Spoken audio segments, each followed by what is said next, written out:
Hi everyone, thank you for joining this month's session. So we're going to talk today about criminal profiling and the myths versus reality. So feel free to either just sit back and listen, or equally as okay if you want to make notes, and then feel free to reach out if you have any further questions.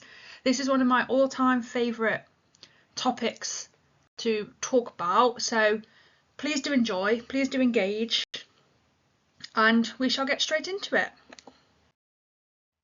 So before I start any sessions, it's always important to start with a disclaimer so we all know that we are singing from the same hymn sheet. So the content then in this session includes discussions of criminal behaviour, and we've also got some real life cases in there, as well as I have created my own as well, just so I can kind of explain my point a little bit. So please do be mindful of that. So when we're talking about profiling, a lot of what we're talking about is going to be related to violent crime, and there is also a mention of sexual assault as well. So please do be mindful of that as we're going through. So whilst I have tried my absolute best to make sure that I handle the sensitive topics well, sometimes it's not always possible because we've just got to be as honest as I can. So if you're finding any of it's distressing, please do pause the recording and step away and take some time to come back together. The session is not intended to glorify or sensationalise criminal behaviour, and that's something that I'm very passionate about, so it is going to be truly factual. As always, if you find any of the content upsetting, please do step away and rejoin whenever you are ready to rejoin. And as always, if you have any questions, please do feel free to reach out to me, because I'll be more than happy to engage in a discussion with you about that. So if you are happy to continue then. So the aims of the session. So by the end, you'll be able to differentiate between fictitious portrayals and real life portrayals of profiling. So, you'll also understand some of the key principles, and just as importantly, some of the limitations that come with the profiling technique. And I'll talk you through a real life British case whereby those limitations did come through. We'll also look at debunking some common myths surrounding the accuracy of profiling, as it is one of those techniques, if you like, that is portrayed in the media a lot, which we will talk about in the next couple of slides. It's also important to make sure that you have that knowledge and understanding of what really happens. So, little bit of an icebreaker for you then. So please pause the recording and just sit and reflect on this question. So what's a crime show or movie that you've watched that features profiling, and what was memorable about how they portrayed it? So pause the recording, a couple of minutes, gather some thoughts. If you're with somebody, just have a quick discussion and then hit play again. I have put together just 4 shows, books that talk about profiling and that are quite popular in the media culture. So the first one is Mindhunter, which I've actually read myself. Very, very good read. That's this one here, and this was written by John Douglas, who was the unit chief of the Behavioural Analysis Unit and one of the founding members of the Behavioural Analysis Unit, and we'll talk about that a little bit more as we go into it. Very, very interesting book. The TV series again is based on 2 agents who were expanding crime science, and then they were looking at the psychology of criminals, so more specifically serial killers, and they noticed that they are, as weird as it sounds, that they are human. They're not these monsters that are portrayed. So Mindhunter, fantastic book, again fantastic TV series that kind of explains the foundations and the formation of the Behavioural Analysis Unit, but again, just be mindful, it will have been adapted and exaggerated for popular culture. Silence of the Lambs then. So a 1990 very popular film that's won many awards, and this follows the work of new FBI agent Clarice, and she is sent in to profile Buffalo Bill, and then in the process of doing that comes across Hannibal Lecter. On another note, I'm currently reading a book called, goodness, I think it's Inside the Darkness, something to do with darkness, and it's written by a former FBI agent who actually supported Jodie Foster within her role of playing Clarice. The name of the author is Jana Monroe, and I'm 3/4 of the way through it. It's absolutely fantastic, and it talks you through her work on the behaviour analysis units. She also worked with John Douglas, as I said previously, one of the founding members, and like I said, worked with some celebrities who were in the process of playing some characters to do with profiling. So very insightful read, quite a heavy read, but definitely worth. And I picked that up from the works for £2.50, so it's definitely something that is affordable.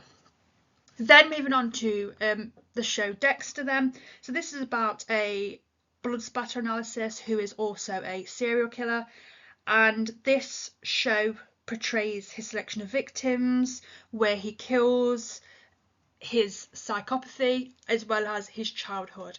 So whilst this show doesn't show the FBI agents profiling as such like Criminal Minds does, which I'll come on to at the moment, it does almost profile him as you go through it. And then my all-time favourite show, which I absolutely love, is Criminal Minds, and this is a fictitious show with FBI agents, profilers who are called into cases and will profile the suspects, and so we'll profile the suspects and just, I guess, kind of portraying how they would do it in real life, but obviously it is glamorized. So you will see in that show the process. However, is that process accurate? Not really. A great watch, but we'll get to why that is not necessarily accurate as we go through. So if you can think of any more shows, books that you have been exposed to that talk about profiling, I'd love to hear about them. Because whilst these shows are, like I said, glamorized and have a lot of misconceptions and myths attached to them, that still doesn't mean that I don't enjoy watching them. So the question that you're probably thinking then is, what is criminal profiling? So it's the process that has come from the FBI. So a lot of what we're going to be talking about too is Americanized, and that is simply because this is where it all stems from. We have got a case where it's been used in this country, and I'll talk to you more as we get through it. So it's a technique used to identify violent crime, to identify the perpetrator, who has committed a violent crime, and they look at the behavioural characteristics and look at identifying patterns. Now, something that I should make really clear is that in the UK, there is no such job as a profiler. You cannot go out there and apply to become a criminal profiler. It doesn't exist. Now, in the US, it does, and it is a specialist unit within the FBI, so the behavioural science unit, and it is, again, not something that you can just go and apply for. You are normally scouted and reached out for to do that job, and there are only about 7 to 12 profilers in the whole of the United States. So already we're starting to kind of debunk those myths that it's not a job that is accessible to all. It's a very specialised, skillful job that is not available in the UK.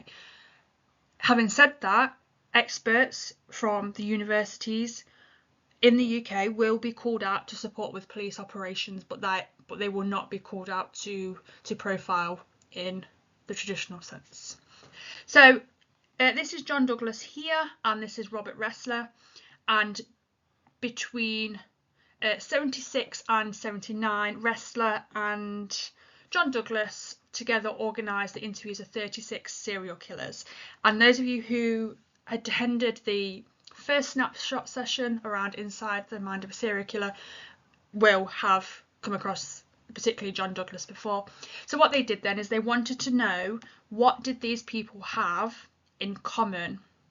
So they went away and they interviewed 36 serial killers to find parallels between their backgrounds, their motives, the why and the who. Again, those of you who are studying, we've always got to look at things with a critical mind, and 36 is a very, very small sample size in order to create something as high profile as this. So that should always be in the back of your mind, that when we are talking about profiling, it's stemmed from a study of 36 participants. So is there kind of validity and reliability there?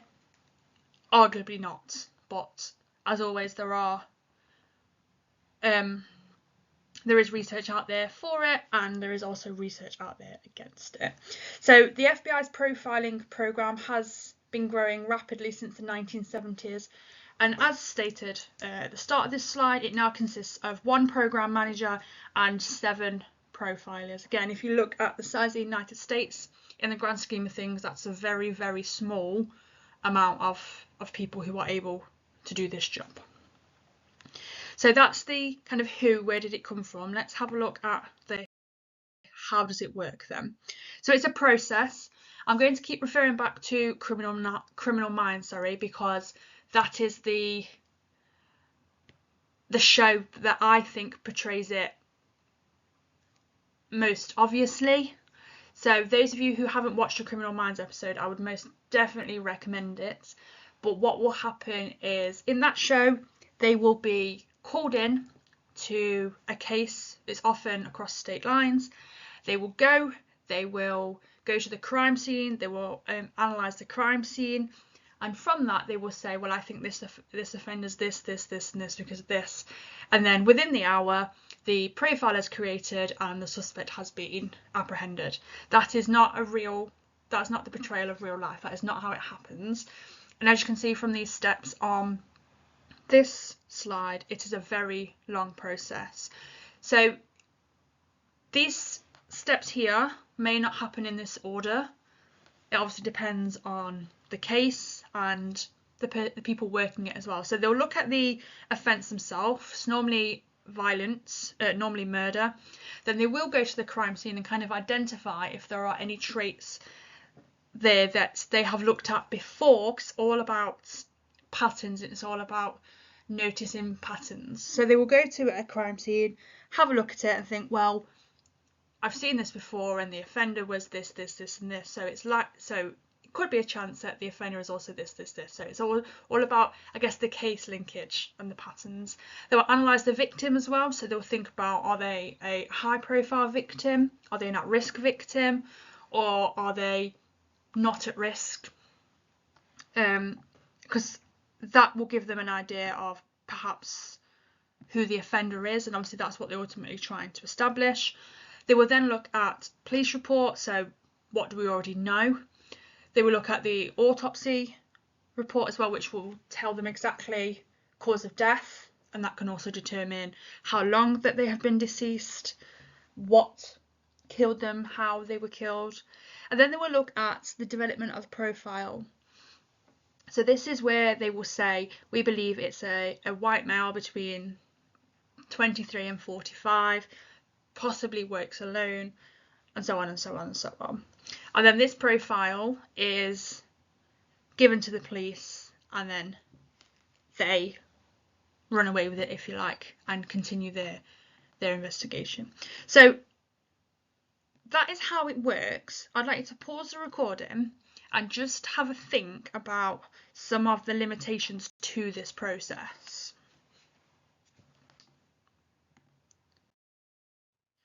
There is a video there from Criminal Minds, and this is them delivering a profile. So I will definitely recommend going to check that out, but because of the way I'm recording it, it won't allow me to do it. So please do go and check that out.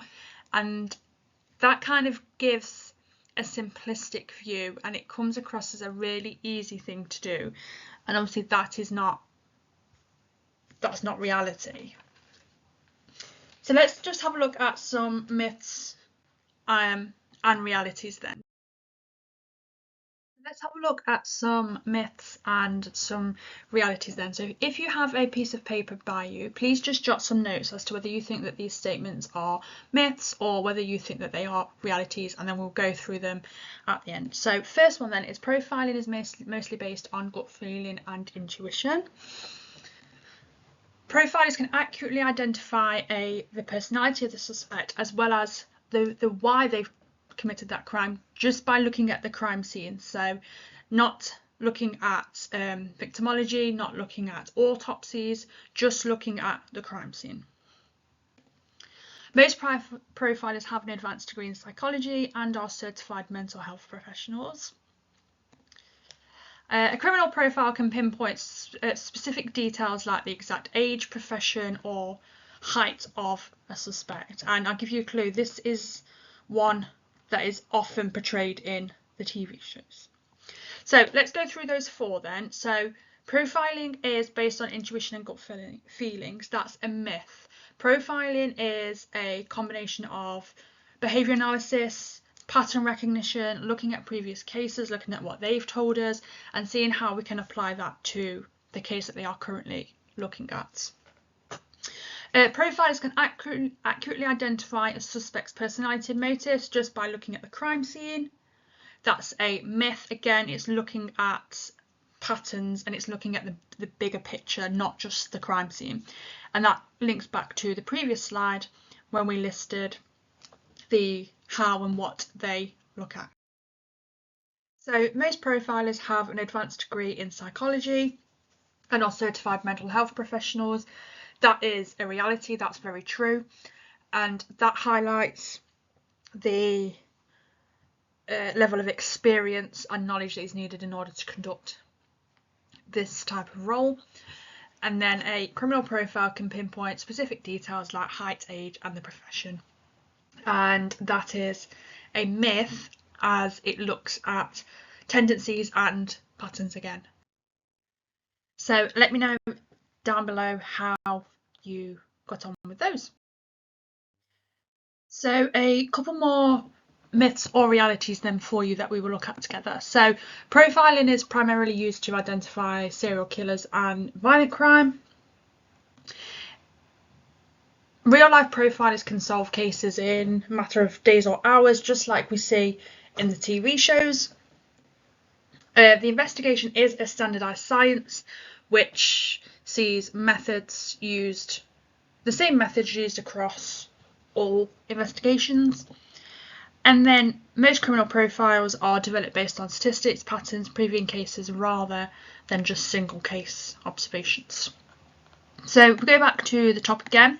So profiling is primarily used to identify violent criminals and serial killers, and that is true. And as I showed you in the Inside the Mind of a Serial Killer session, the crime classification manual is the profiler's tool, if you like, that was developed by those specialists who formulated the behavioural science unit. So if you can, definitely have a look at that online. So it can be solved, cases can be solved in a matter of days or hours. That's a myth. So if you're watching an hour show like Criminal Minds, it looks like it's a very quick, you're invited, you do your analysis, you deliver the profile, and then the suspect is apprehended. But it is a very, very long process. And then when we go further through, I'll give you a real life example of just how long it does take from the profile being delivered to the apprehension, as well as from looking at the crime scene and the autopsy to the profile being developed to the suspect being apprehended. It's a standardized science with consistent methods. That's a myth. Obviously different techniques are used by different people, and different people have different interpretations of crime scenes and victimology. So again, with your critical hat on, that is something to be mindful of. And last of all is that the most profilers are developed based on statistics and previous cases rather than single case observations, and that's a reality. But what's portrayed in the media is that you only see that one case that they are working on. You don't necessarily see how it's built on the patterns and previous cases. So that concludes the myths versus reality then. So there are two approaches to profiling, and they are known as the top-down and the bottom-up approach then. So if we start with the top-down approach, so this is the Americanized approach, and this is where if you like, you start big and then you start kind of honing in. So you'll look at the crime scene, whereby the investigators will be able to look at the characteristics of the offender. Then they will look at whether they believe the crime scene is displaying organised or disorganised tendencies. And again, I mentioned that in the Inside the Mind of a Serial Killer session. And then this is when the profile is started to develop. So it attempts to fit crime details under categories using typologies. And again, just kind of think about some of the limitations to the typologies. And then you've got the British approach, the investigative psychology, which is your bottom-up approach, but is the opposite. So you start small and then you get bigger and bigger and bigger. So you start with the smaller details and then start creating the bigger picture. So no assumptions are made here. This is much more scientific, much more rigorous, and it often heavily relies on data. And we'll look at that when we talk about the geographical profiling approach and how that differs from the sensationalized, exciting, if you like, in inverted commas, profiling approach that you see on TV and in the media. So there is another YouTube video there that I quite like, and it is from Mindhunter, and it shows you that profiling is much more complicated than just saying we suspect that the suspect is a white male, lives alone, socially isolated, unstable. It shows you that it's much more complicated than that. And perhaps because Mindhunter was almost created and supported by John Douglas, maybe the accuracy in that is a little bit better. But again, we've always got to be mindful that something that's made for television has to be made look pretty, obviously, to get that audience. So if we look at the myth then, profilers are like what we see in TV shows and movies. So that is a huge myth that understandably a lot of people have adopted. So profiling is much more grounded, and it's all about looking at patterns and consulting with other experts. So whilst those people who conduct profiles are incredibly intelligent, incredibly knowledgeable people, it cannot happen just by them working alone. So for example, if a shooting has occurred, then they're going to need to talk to ballistic experts, or if it's an explosion that's occurred, they're going to need to talk to people who are experts in that. So it's almost a collective thing, or a collective job that needs to be taking place. It's not just one person. And the rarity of it is very rare for the profiling alone to lead to apprehending that suspect, and then we'll have a look as we go through about that. Myth number 2 then. So profiling is precise and accurately identifies criminals, and obviously based on what we've spoken about, that is not the case at all. And whilst when we're watching these shows it does look very easy, it does look very glamorized, actually when you delve into it, it's much more complex than that. Okay, so I'm going to stop talking now, and I'm going to give you an opportunity to do a little task. So feel free to pause the recording as and when you need to, and bear with me because I will read it out for you. So you're going to have a go at creating your own profile, and you are going to do that based on that, based on the scenario that I'm going to give you. So please be mindful that this is fictitious, it's not a real case, but obviously if anything does trigger you, please do take yourself away. So a small suburban park in a quiet residential neighbourhood with a playground, benches and wooden areas nearby. So the crime scene is an isolated area along a wooded trail hidden from public view. So the victim then is a 32-year-old woman named Sarah, who is found in the early hours of the morning by a jogger. She lived in the neighbourhood and was known for her routine of walking alone in the evenings, and Sarah was found with personal belongings intact, including her wallet, phone and jewellery. So based on that, so there's your location and your victim. What I'd like you to do is, again, you can keep coming back and forth from the slides, that's absolutely fine. So identify then what details might be useful in that location and victim alone. I've not given you the crime details on purpose, but looking at that alone then, what details might be useful in creating this profile.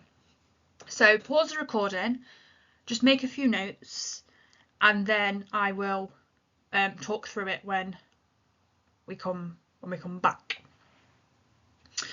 So hopefully you have made some notes and you found that quite useful, and especially if you're with somebody, you've got into a bit of a conversation or a healthy debate.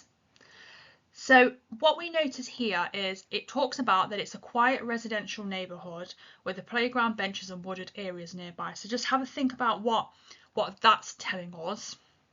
And that the crime scene is an isolated area with a wooden trail hidden from public view. So I'm not claiming to be a profiler at all. I'm just using what the research says that could support us with creating a profile. So the crime scene is an isolated area. So that might scream out to me that does he know the area, or does she know the area because they've attacked in an isolated area. It's a female victim. So statistically, you've got a potential male perpetrator found in the early hours of the morning by a jogger. So did it happen overnight? So then does that tell us that perhaps, again, this is all hypothetical, does it tell us that the offender perhaps doesn't work if he's out late at night? So can you start to see how these things start coming together? This is interesting as well. She was found with personal belongings intact, including her wallet, phone and jewellery. So it wasn't a robbery go wrong. Was she targeted? Had he or she been watching her to know that she goes out in the dark?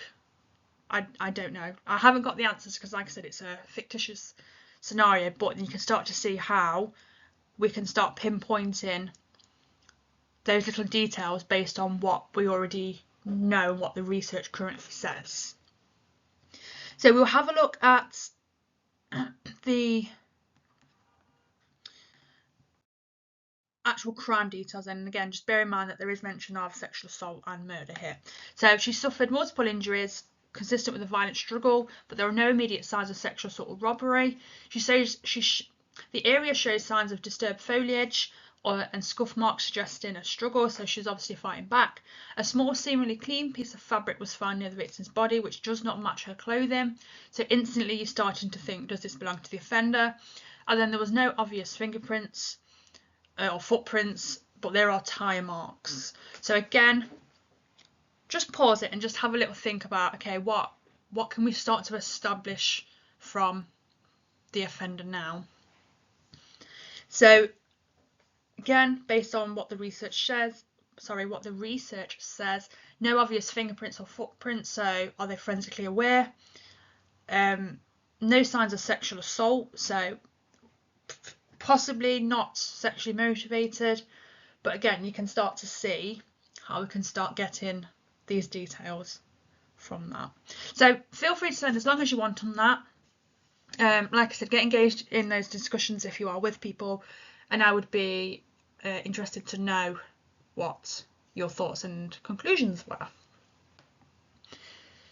Okay, so let's have a look at some questions then that might trigger those conversations. So if I just get them all up and then we can have a look. So what might the isolated suburban setting tell us about the nature of it?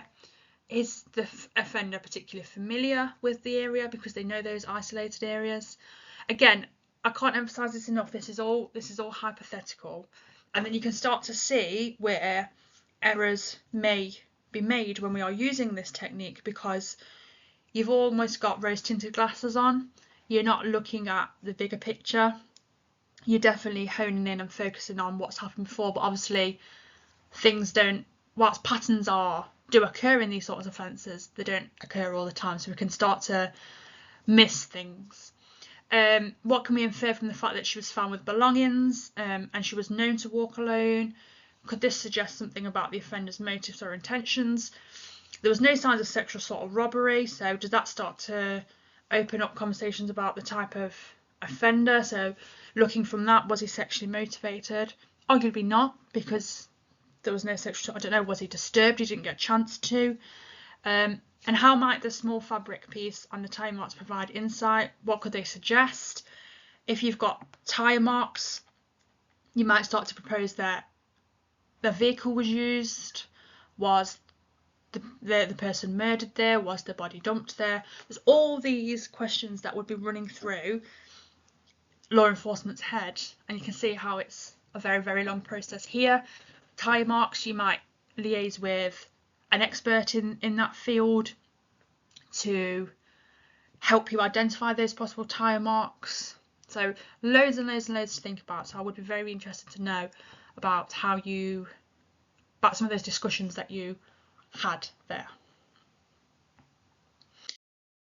So final myth then. So real life profiles can solve cases in a matter of days, and we know that is a huge myth that comes from popular culture, particularly when you're, like I said, you're watching those hour-long episodes of Criminal Minds, from being called, identifying, analysing the crime scene, going to the autopsy, building the profile and apprehending the offender costs takes an hour, and obviously that is something that does not happen at all. So as you can see from the slide here, that when you're catching serial offenders, it can take years or months. And obviously, if it's serial, you've got to be looking at that case linkage. So if you've got a case that happened in location A, then you've got another case that happened in location B. But if they've got similarities or they matched, all those sorts of things that we're going through, the investigators might.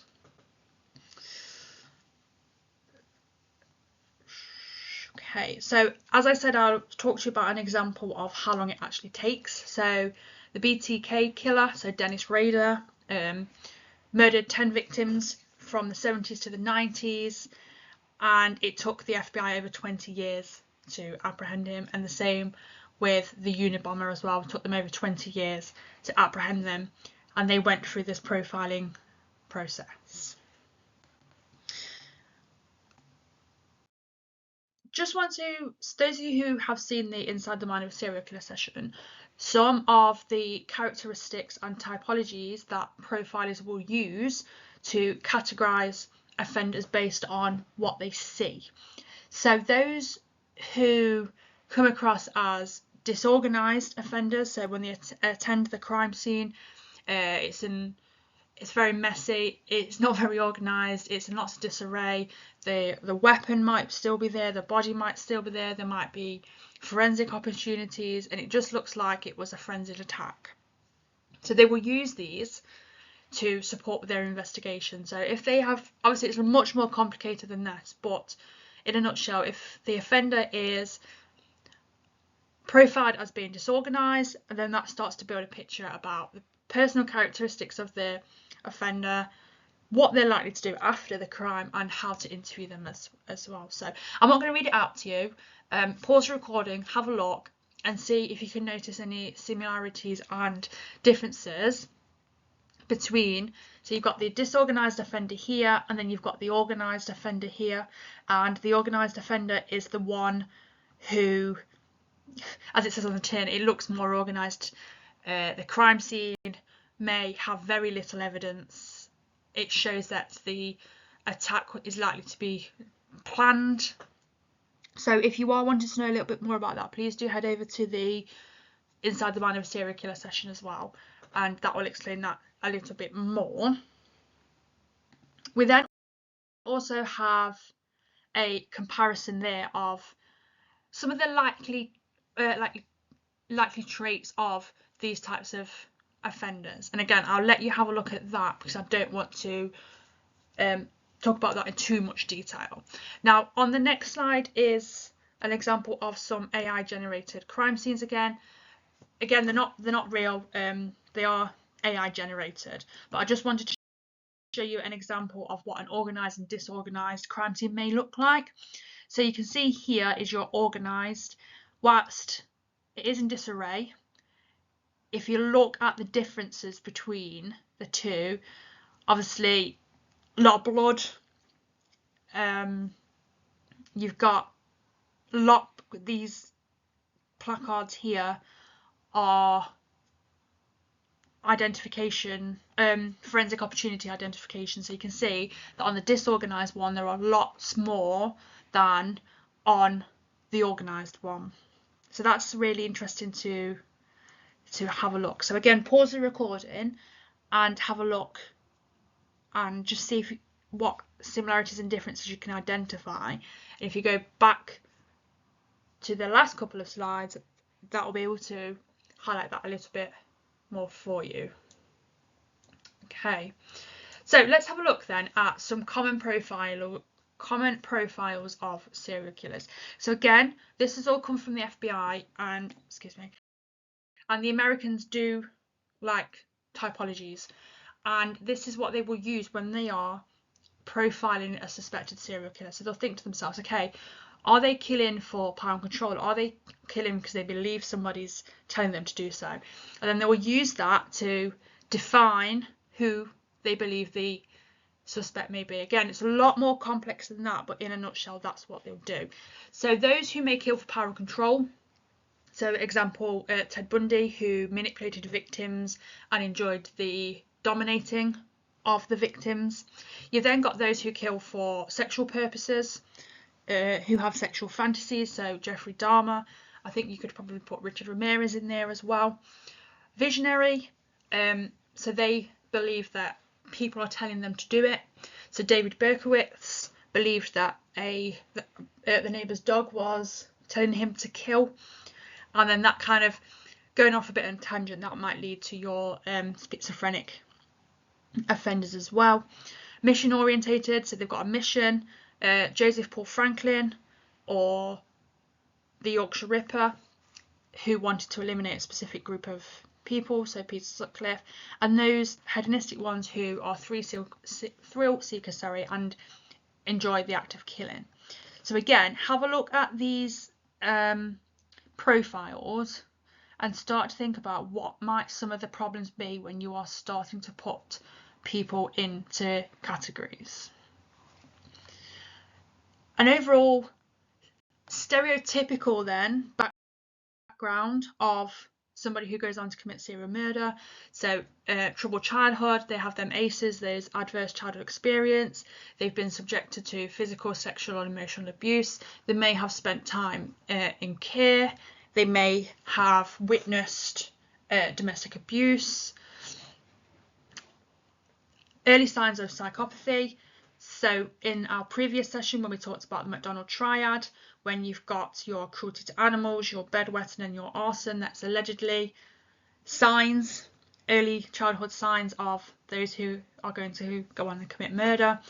And then, as I mentioned previously, it's a history of neglect or exposure to violence as well. Again, these are all stereotypical, and then there is a point to this, I promise.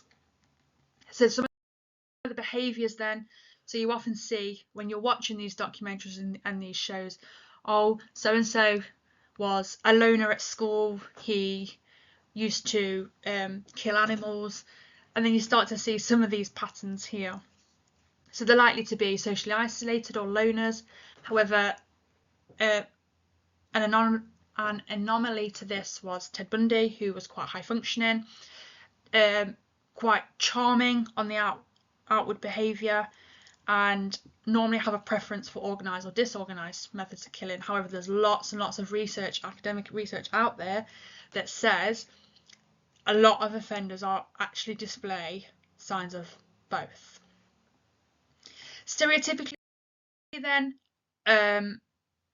most are said to be men, and last time I checked, the average age as to when people start to engage in serial murder, if you like, was 28. So again, that fits into that age bracket there, and they often operate in areas where they are familiar with. So that's all what you're likely to see on those shows where we talked about the profiling.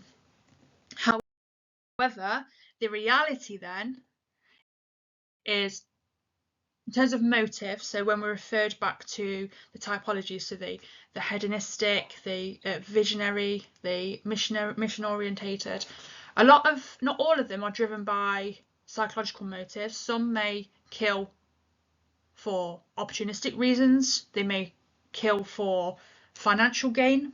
They want the money. Cases like Richard Kuklinski then, who is known as the Iceman, and there is a fantastic video on YouTube of an interview with him, and he used to kill for hire, so people would hire him to kill. Again, that's not mentioned in the categories.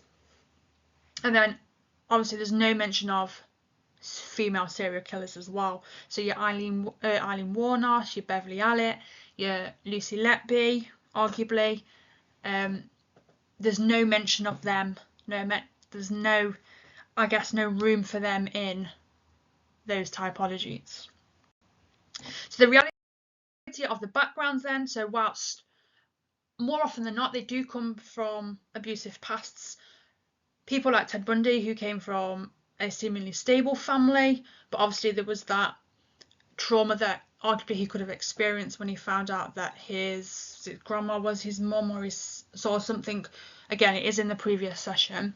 And then they don't all exhibit these early warning signs. So some may just lead normal lives without any red flags, and for whatever reason, whatever they experience in life, this led them to do what they do. So in terms of behavioural patterns then, some, like Ted Bundy, like John Wayne Gacy, are well integrated into society. Some may have family, some may have a stable job, some may live two lives that their family don't know what, are not aware of any of this. And then, as I've tried to highlight before, that many do not fit in to the organised or disorganised categories, and obviously that's a problem when it comes to profiling. And then demographics then, last but not least, is, as I said before, there's no mention of females in there. Whilst it is a male-dominated offence, male-dominated world, obviously we still do have those women who do go on to commit serial murder, but if you're categorising them, well, where do they fit in?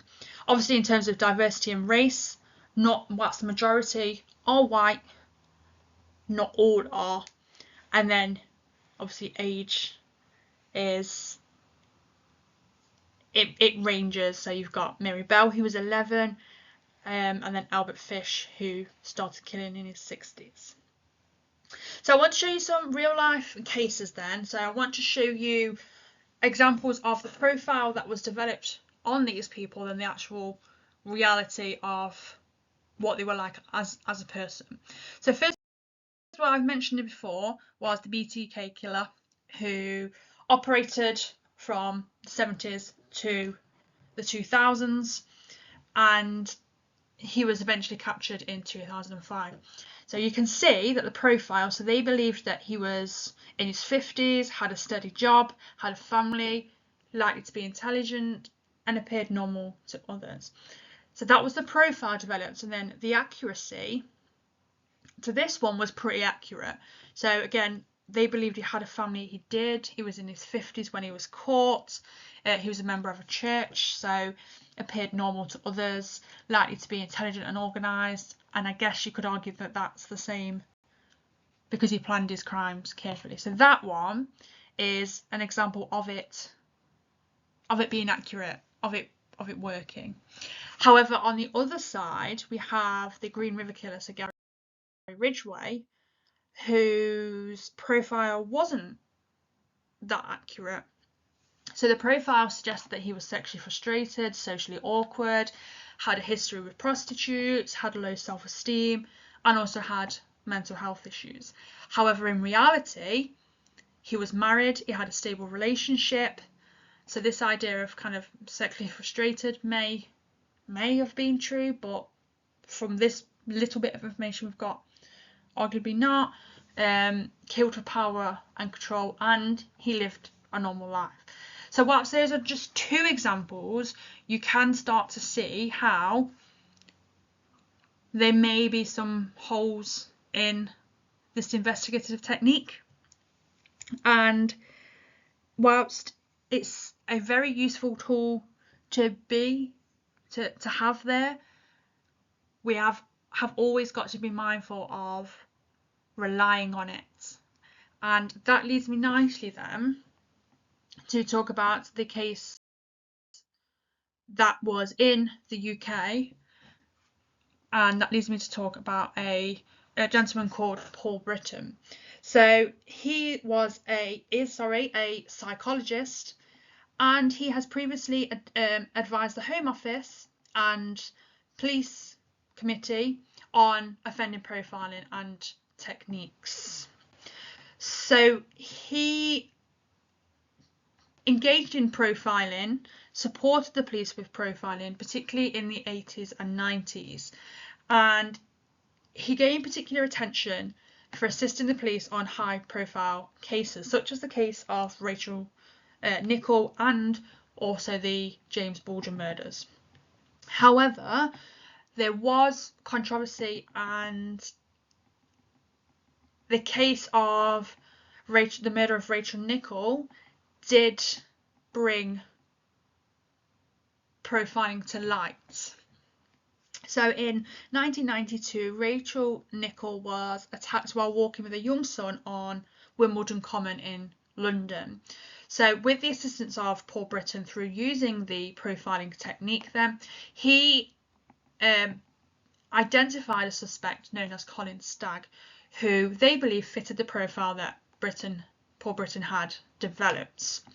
So based on this profile, the police took it, ran away with it if you like, and conducted an undercover operation attempting to get a confession out of Colin Stagg. And the way that they did that is they basically set him up and had an undercover police officer try and engage in romantic relationships with him to see if he would then talk about his violent fantasies that could lead to the arrest and a confession based on the murder of Rachel Nicholl. So Colin Stagg did not confess, and the lack of evidence led to his acquittal in 1994. However, in 2008, DNA evidence actually suggested that another chap, so Robert Napper, was the actual offender. But as the offender did not fit the profile, so if I just show you here a photograph of, so this is Rachel Nicholl and this is Robert Napper. Because he didn't fit the profile of what was developed by Stagg, he went undetected and went on to be a serial rapist and to kill again, I believed. So that did cause a bit of controversy and a bit of an issue. And this kind of highlights the fact that when working with profiles, you've still got to have that open mind. You've still got to be aware that actually your profile could be inaccurate and there may be elements of it that need revisiting, and you can't have those rose-tinted glasses on and only focus on what the profile says. So feel free to Google that case. It is all online, and there will be lots of information about it, so it's very interesting.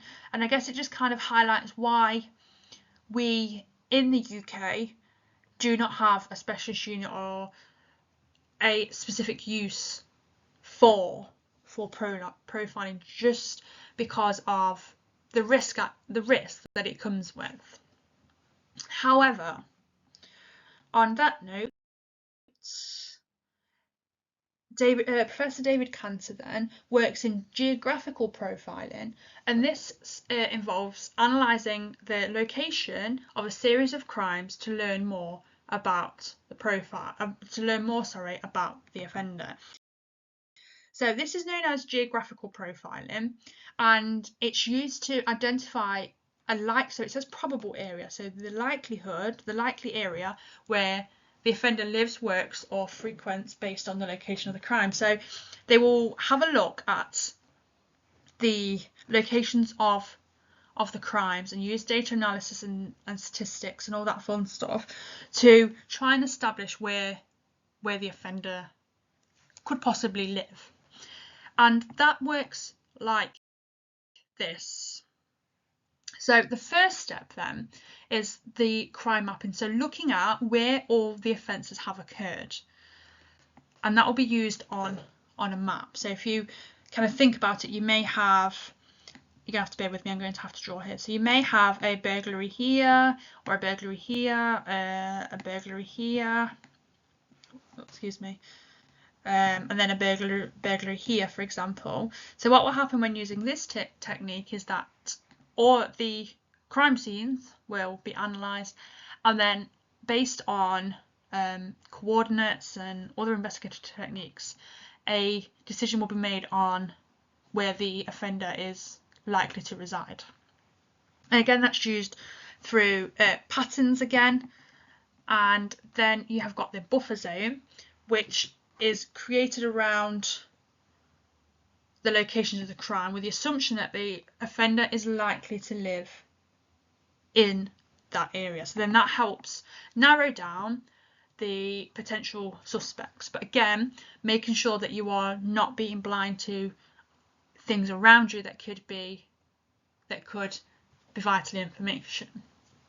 You've then got the probable home base, so again, using statistics and algorithms, it may be possible to establish again where the offender is likely to live, and then the profiler's analysis can help investigators again focus on who this suspect is and narrowing down their subject pool. So this approach is more about narrowing down the suspect pool rather than making assumptions that this is who it is and this is what they look like and this is what they do for a job. So interesting. Again, Professor David Cantor does have a website up, so please do go and have a look at that. It's very interesting, and if you can, I would definitely recommend reading his work on the role of geographical profiling as well. So almost there then.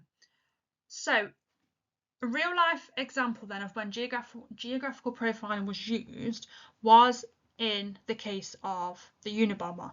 So the FBI then used the geographical profiling technique to narrow down where he was likely to live, and then this led to, alongside other techniques, to the eventual identification and capture of the Unabomber. So that concludes that session. As always, thank you very, very much for joining. I thoroughly enjoyed doing these. I really hope that you do enjoy them. As this is a recorded, not a live session, please do get in contact with any questions that you do have, and I will do my absolute best to answer them. If not, I will go away and find an answer for you. Just as a little bit of an extra note as well, a little bit of extra reading for you. So there is a YouTube video there where John Douglas talks about Mindhunter. Again, the book that I showed you at the start, or the TV show if you'd rather watch that, on Netflix, Mindhunter. The Killer Across the Table, again by John Douglas and Mark Olshka. And then again another book by John Douglas, The Killer's Shadow. So I have read all three of those, and definitely a good insight into the role of a profiler. So definitely reach out and see if you can get hold of them. I mean, Christmas is approaching, so I don't know, you might want to take advantage of that. And then I've just put a link there to David Cantor's website. So before I finish, I just want to talk to you about the upcoming sessions then. So we have on the 7th of December, we have a murder mystery. So it does say 6 till 9. Now I appreciate that sounds like a very, very long time, but I have limited it to, I believe, 8 people. So if you are wanting to get involved in that, please do head over to my Book When link, and I'll link it in the description. You can also find it on my Facebook page as well. So please do go head over to there and book yourself onto that. I hope it will be great fun, and I do love a good murder mystery. Then the next snapshot session is Psychology of Criminal Behaviour, and based on the feedback that you guys have given me, I am going to pre-record them, I think, because I think that's the general consensus of what people prefer. And if I'm honest, if it was me, that's probably what I would prefer as well, because you can watch it at your own leisure, you can pause it, you can go away and research other bits and bobs. So that's the way I'm going to do it. I've put the 13th of December because that is when I will record it. If you are destined to join me live, just reach out to me and let me know, and I'm sure that we can sort that out. So this one will be at the at a small fee of £5.50, and for that you will get more in-depth content, you'll get exclusive material on resources, you'll get extra reading material after the session.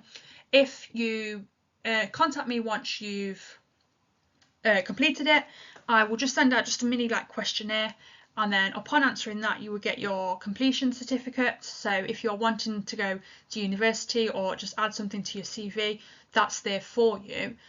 The sessions will vary in length between an hour and 90 minutes depending on the topic and the subject. And I've also, I suppose this wouldn't necessarily be relevant if we're not live, but I want to just make it accessible to a small group of people that will allow us to have those informative conversations. So I really hope that you have enjoyed it. I will put a questionnaire link in the description as always. Please do head over to our Facebook page, which is simply just Danielle's Education Services, and I hope to receive your questions, and I hope to see that you've booked on for the next session. So thank you very much.